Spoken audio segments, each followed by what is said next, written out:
मैं जब से आया हूं आपके नारों की आवाज सुन रहा हूं, लेकिन नारों से बड़ी जिम्मेदारी आपको देने के लिए आया हूं। ये खतौली का चुनाव मात्र एक चुनाव नहीं, ये एक चैलेंज है, एक चुनौती है जिसको आपको स्वीकार करना पड़ेगा। ये बताने के लिए मैं आज खतौली में आया हूं। यहां उपस्थित समाजवादी पार्टी, राष्ट्रीय लोकदल के सम्मानित नेताओं के साथ आजाद समाज पार्टी के जो भीम आर्मी के जो सम्मानित नेतागण और पदाधिकारी मेरे आदेशानुसार जिस दिन से घोषणा हुई थी यहां मेहनत कर रहे हैं, मैं शब्दों में उनका धन्यवाद नहीं कर सकता हूं। 5 तारीख को मेरा जन्मदिन भी होता है।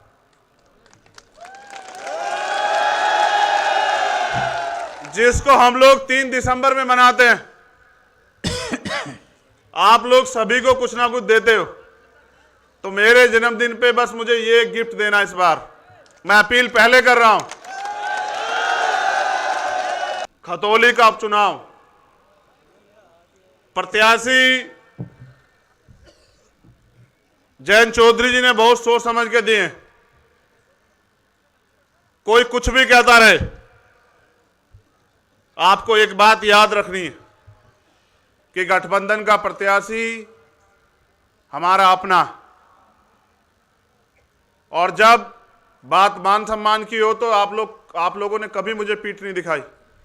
आपने हमेशा मेरा मान रखा। मैंने तो मुजफ्फरनगर में भी देखा कि जब जिला पंचायत का चुनाव था, आपने मुझे यहां से 6-6 सांसद मेंबर जिता के दिए, तो मैं इस बात को भूला नहीं। लेकिन आज मैं आपसे कुछ और कहने आया। देश में हालात बड़े खराब, नौजवान परेशान। पहले तो भर्ती नहीं आती, भर्ती आती है तो पेपर लीक हो जाता है। उसके बाद जो थोड़ा बहुत आगे बढ़ने के लिए दलित पिछड़ों का आरक्षण मिला है, उसमें घोटाले हो जाते हैं। आपने 69,000 शिक्षक भर्ती में और दरोगा भर्ती में देखा कि किस तरह ये सरकार जो अहंकार में चूर है, जो अहंकार में इतनी खो चुकी है कि उनको यह भी याद नहीं कि वो नौजवानों के भविष्य को बर्बाद करने में लगे। किस तरह से गरीब मां बाप, किसान कमेरे लोग अपने बच्चों को पढ़ा लिखा के उम्मीद लगाए बैठे उनको नौकरी मिलेगी। यह पहली ऐसी सरकार है केंद्र में और स्टेट में जिनके राज में नौजवान आत्महत्या करने को मजबूर है। जितना सरकारी सिस्टम है सबको बेच रही है सरकार। अब अमीर लोग तो फिर भी थोड़ा बहुत सरवाइव कर जाएंगे, लेकिन जब मैं गरीबों की तरफ देखता हूं तो एहसास होता है कि गरीबों की तो जेब खाली है। उन पे तो महंगाई का और जोर सरकार डाल रही है, चाहे पेट्रोल डीजल के दाम, चाहे खाद्य पदार्थों के दाम हो, चाहे गैस के दाम हो। और सवाल आप इनसे कर नहीं सकते। अगर आप सवाल करोगे तो फिर ये सरकारी मशीनरी का दुरुपयोग करके, अगर आदमी पैसे वाला और ताकतवर हो तो सीबीआई, ईडी, इनकम टैक्स लगा देते हैं, और अगर आदमी क्रांतिकारी संघर्षशील हो तो ये झूठे मुकदमे लगा देते हैं। इतना अन्यायपूर्ण शासन क्या तो अंग्रेजों का था या फिर इस सरकार का। मैं आज संविधान दिवस पे अपने महापुरुषों को भी याद करता हूं कि किस सपने को सजोया था बाबा साहब अंबेडकर ने, सर छोटू राम ने, सरदार वल्लभ भाई पटेल ने। देश बनाया, दिल जोड़े, उनके सपने को पंख दिए चौधरी चरण सिंह जी ने। अगर आज थोड़ी बहुत जमीन गरीब कमजोर वर्गों तक पहुंची है तो इसका सबसे बड़ा श्रेय जाता है चौधरी चरण सिंह जी को। मैं जब सरकार के क्रियाकलाप देखता हूं कि एक दिन पहले कोई अधिकारी रिटायर होता है और आप उनको चुनाव आयुक्त बना देते हैं, तो एहसास होता है कि जो आदमी सरकार ने रिटायर कर दिया उसको सरकार दोबारा से अगर बनाएगी तो अपने फायदे के लिए बनाएगी। आज जो ये हालात बने हैं, कहीं ना कहीं इसके जिम्मेदार हम खुद भी हैं, क्योंकि चुनाव के समय ये हमें बांटने का काम करते हैं और हम बढ़ जाते हैं। इनके इस सरकार के पास तो एक भी एजेंडा नहीं है, किसी के लिए भी नहीं, ना किसानों के लिए, ना मजदूरों के लिए, ना महिलाओं के लिए। मंच पे हमारी महिला शक्ति भी बैठी है और उनको वोट भी देनी है, लेकिन क्या वो उत्तर प्रदेश में सुरक्षित है? गृह मंत्री आके कहते हैं कि गहने लाद के रात को 12 बजे घूम लो, और मैंने देखा कि अभी बहुत बड़े पैमाने पे इनके नेताओं के घरों में चोरी होने लगी, कई एक्टरों के घरों में चोरी हुई, उनके गहने चोरी हो गए, और वो कह रहे हैं कि उत्तर प्रदेश में हम डरा हुआ महसूस कर रहे हैं। सुबह अखबार खोलो, रेप हत्या में अखबार भरे पड़े हैं। थोड़ी बहुत ही जो कमी कसर है वो इनके नेता गरीबों की जमीन दबा के माफियाशाही करके पूरी कर दे रहे हैं। यहां बड़े पैमाने पे किसान उपस्थित है। कहते हैं जिस देश का किसान खुशहाल नहीं होता वो देश खुशहाल नहीं होता, और किसानों के क्या हाल है आप बेहतर जानते हैं। पहले तो प्राकृतिक मार है, कभी ओला पड़ जाता है, कभी गैर टाइम बारिश आ जाती है, कभी सूखा पड़ जाता है, कभी बिजली नहीं है। फिर उसके बाद योगी जी की सरकार में छुट्टा पशु इनके नेताओं की तरह घूम रहे हैं।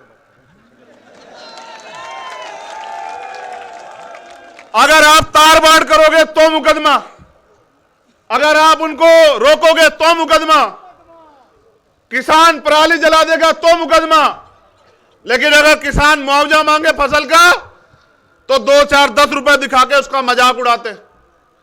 यह सरकार है। सरकार सबकी होती है, सरकार ना एक जाति की होती ना एक धर्म की होती। और मैंने तो सीखा मान्यवर काशीराम साहब से कि जब तक आप सवाल नहीं करोगे सरकार को अकल नहीं आएगी। अगर आपको सरकार से सवाल करना है तो लोकतंत्र में, क्योंकि वो नहीं सुनते, चुनाव एक ऐसा समय होता है कि आप वोट की चोट से साबित करो कि आपके अंदर कितना दर्द। ये मौका मिला है, पूरे उत्तर प्रदेश में तो कम है, लेकिन रामपुर में और खतौली में है आपके पास कि जो गलती हुई है उसको सुधारने का मौका है। मीलों ने भुगतान नहीं किया, नेता झूठ बोल रहे हैं बीजेपी के। एक नेता इतने अहंकारी हो गए हैं कि जो शोषित वंचित समाज है, जिनको सैन समाज हम कहते हैं, उस समाज को गाली बकने लगे। अहंकार देखिए, पागल हो चुके हैं अहंकार में। जो मन आए कह रहे हैं। मैं यहां इस मंच से अपील करूंगा, जो मोस्ट बैकवर्ड है, अपने बच्चों का भविष्य अगर सुधारना चाहते हो, पाल, प्रजापति, कश्यप, निषाद, सैन, शेड्यूल कास्ट की सभी जातियों को कह रहा हूं, तो यह मौका है आपके पास। खतौली का चुनाव भाजपा के इस ताबूत में, जो अहंकार का ताबूत है, जो बंटवारे का ताबूत है, उसमें आखिरी कील ठोकने काम करेगा उत्तर प्रदेश में। और यह जिम्मेदारी दी है खतौली के लोगों पे। मैं और जैन जी अभी राजस्थान थे, वहां भी किसान कमेरों में तड़फन है, क्योंकि सरकारों से सवाल करते हैं लेकिन जवाब पे कुछ नहीं। मैं ये महसूस करता हूं कि लोकतंत्र में अभिव्यक्ति की आजादी को कुचला नहीं जाना चाहिए। और अभी आपने देखा कि यहां भी किस तरह के षड्यंत्र उन लोगों ने किए, माहौल खराब करने का काम। ये तो हमारे लोग माहौल सुधारने के काम में लगे हुए, क्योंकि 3 तारीख के जन्मदिन का अभी उधार आप पे मैं छोड़ के जा रहा हूं, ये आपको 5 तारीख को चुकाना है। लेकिन मैं ये समझता हूं ये किसानों की धरती है। अगर इस देश को बचाना, अगर भारतीय संविधान को बचाना, तो जब 5 तारीख को आप घर से निकलेंगे और खुद नहीं निकलना है, मां को लाना है, बाबूजी को लाना है, दादी को लाना है, दादा को लाना है। आपका वोटिंग परसेंटेज मैं अपने लोगों से कह रहा हूं, सब मेरे लोग हैं, मगर उनसे कह रहा हूं जो मेरे लिए जान देने को तैयार रहते हैं कि आपका वोटिंग परसेंटेज खतौली में सबसे ज्यादा होना चाहिए इस बार। आपके बूथ गवाही देंगे और आपके बूथ ये भी बताएंगे कि क्या मेरे संघर्ष में कोई कमी है क्या, ये आपके बूथ बताएंगे। लेकिन मैं आपसे फिर कह रहा हूं, खतौली का रिजल्ट और खतौली का चुनाव किसान आंदोलन में शहीद सभी किसानों को सच्ची श्रद्धांजलि होगी। ये जिम्मेदारी आप लोगों के पास। एक शब्द नहीं बोले प्रधानमंत्री, एक शब्द नहीं बोले किसानों की लाशों पे, इतने किसान शहीद हुए, एक शब्द नहीं बोले, वादे किए, खोखले किए, झूठ बोलती है बीजेपी और बीजेपी के नेता। किसानों के साथ साथ यह जीत भाईचारे की जीत होगी, यह जीत झूठ पे सत्य की होगी।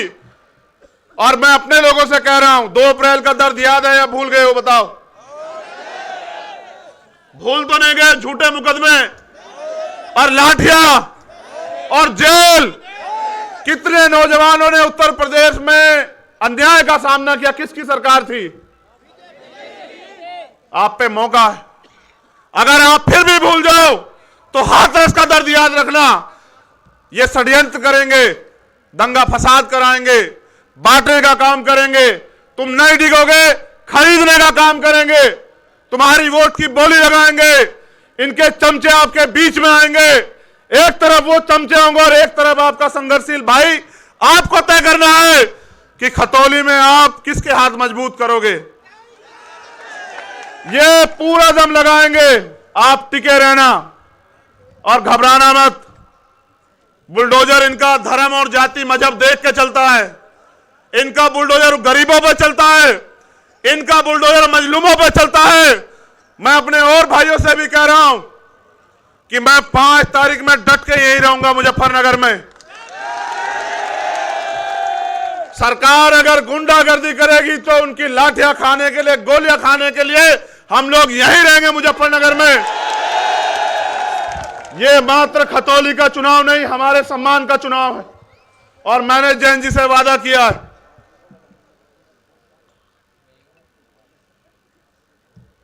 कि किसानों को सच्ची श्रद्धांजलि और 2 अप्रैल का बदला जो है मेरे लोग इस बार लेकर रहेंगे यहां इस सरकार से। और हाथरस में जो आपने संघर्ष करके जो लाठियां खाई थी दलित समाज के लिए, वो दलित समाज भूला नहीं है, अभी बिल्कुल याद है।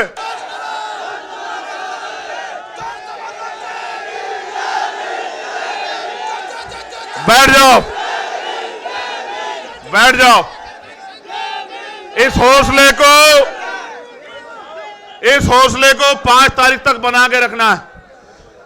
आपको सोना नहीं है, जागना है। एक साथी कह रहे हैं ईवीएम में घोटाला करेंगे। हमारा डंडा और झंडा दोनों बहुत मजबूत है, आप चिंता मत करना। अध्यक्ष जी को दिए हुए जो उनको हमने वादा किया है, अगर उसके लिए कोई कीमत चुकानी पड़ी तो भीम आर्मी आजाद समाज पार्टी का कार्यकर्ता इंतजार नहीं करेगा, लड़ेगा संघर्ष की लड़ाई को।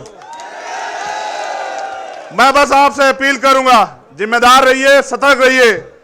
बहुत बड़ी जिम्मेदारी आपके पास है।